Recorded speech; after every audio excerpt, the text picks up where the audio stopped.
Oh my goodness, this is such an honor, and my God, I'm like Marvin. Marvin, hey, long time no see.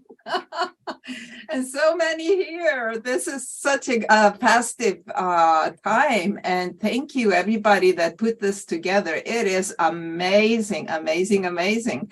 And unlike Marvin, I had this vision when I started out. And my God, is it ever coming true? Well, I am like you, a real food addict and a compulsive overeater, undereater, whatever you want to call it. I'm it. And I came into GreySheet and started my first day the 8th of February 2003. So it's 20 years now. It's almost as amazing as being here, you know. So I had been kind of asked to say something about the history as well, and I can do that, and I'm happy to do that because I feel such a part of it, and so many here. We were there, like here in Iceland. We actually started like the first meeting was here when a American lady called Dee came to Iceland, and she had the first meeting with Icelanders, and that was the year 2000. And so we recently celebrated 23 years of GreySheet in Iceland. And so it was there. The miracle of it was there before I started. And I, of course, was led into this Nazi program where people weighed and measured. You know, people was just like, so, you know, they just couldn't believe their eyes and ears when they heard what people did here in those days, and probably don't still, a lot of people. But I was fortunate, and you know, my ego tells me, of course, my higher power just placed this in Iceland so that I would get it, and I do believe somewhat that happened because I was ready at this point when I came in, and very, very ready for recovery. And as so many of you, I was just really, I was at the death store. I was severely overweight in spite of all my efforts. But for the most part, I was so spiritually sick that I wanted to kill myself. It was just that bad. And like so many, you know, when I got abstinent, you know, I had a huge spiritual experience just in the few days of becoming abstinent. And the fundamental change that happened in my mind and in my soul and in my body, in my whole being, something really strong hit me that this was the solution that I'd been waiting for all my life. And I have done this one day at a time. So in Iceland, we tried to get a hold of people from the outer world. And I remember getting a hold of Grania, which was there. Thank you, Grania. And I heard about that there was some kind of a board, and which Marvin was on, and actually my sponsor was on. And we kind of we needed to start something here in Iceland. There was a lot of interest. And so we started an intergroup pretty early on, like in the 2003-4 or something. It was one of the first ones. I'm not sure if it was the first one. Little did I know, I went to the AA office here in Iceland and checked on how you do this and got this done. And then of course I connected to you guys and got the okay on it, and some instructions for you guys as well.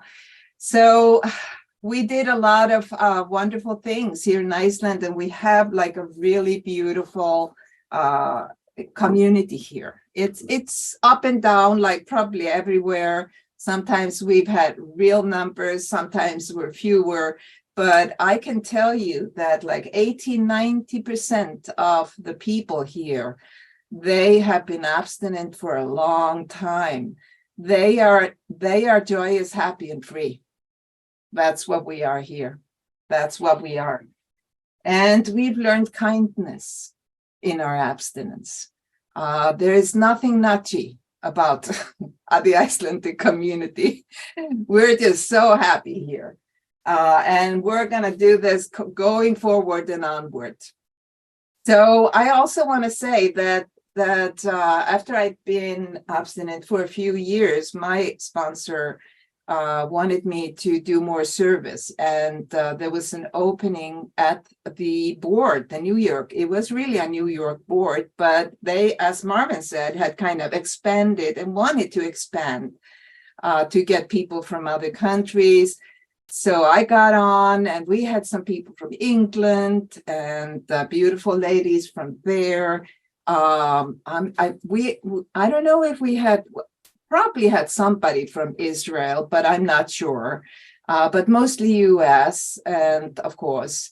So I began to go to New York to meetings and to get acquainted. Of course, I had been in 12-step program in another program for about 20 years prior to coming into GreySheet. So I knew somewhat what it was to be in a 12-step, but the structure, I really, really didn't know that much about. So I really needed to learn from scratch. And that's where the community was. Everybody really needed to know learn from scratch what having a 12-step fellowship was all about. And of course, there was a lot of confusion. People didn't know. And as we were doing our best at this New York International Board, there were a lot of challenges. And but I remember things happening in spite of that, beautiful things.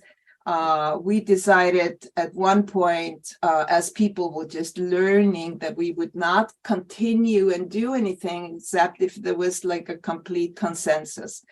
That would really not be the right thing to do. So we that had learned what this was about, we decided to just be patient while we got other people on board with it. Around that time, we got the GreySheet, and that was like a team effort of the board. And I believe that was like really heavenly guided, and one thing led to the other, and we got the GreySheet, the precious GreySheet that we've been, able to control and have stayed the same as much as possible, of course. Ever since. And so slowly but surely we formed more intergroups. So the poem group kind of, got a way of being an intergroup and getting the prestige that they wanted. And forward we went, and we had our first World Service Conference in Philadelphia. Oh my God, that was like a huge, huge stepping stone and a major success. I think there was consensus of everything that we set up there. And of course, the people that set it up, did such a fantastic job and of doing it. And then coming from there, we've been just threading our way, and we really did formalize GreySheet at that point, even though it started in 98 with the people that really stood up and decided to just have that happen. And I am so grateful for you, Marvin, and the people there in New York that really decided to get that happening. I think that is for whatever reason, we needed to make a stand for our recovery and for our GreySheet. And I just want to say that I don't know how much time I have still, but I do work in the field of food addiction, and I see a lot of sick people out there and a lot of recovered people out there as well. And I honestly must tell you that there, I don't think there's a 12-step program with the extent of long-term recovery as we have here.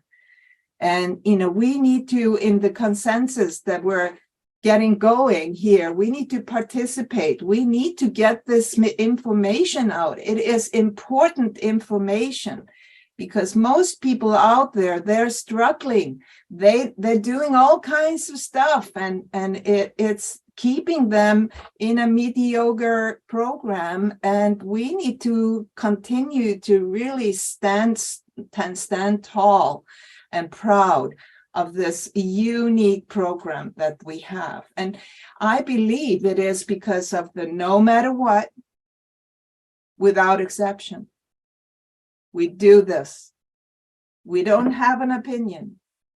We just, for whatever happens and comes up, we go into honesty with support, with another person, not me in my mind thinking about it, if I should talk about it, say something.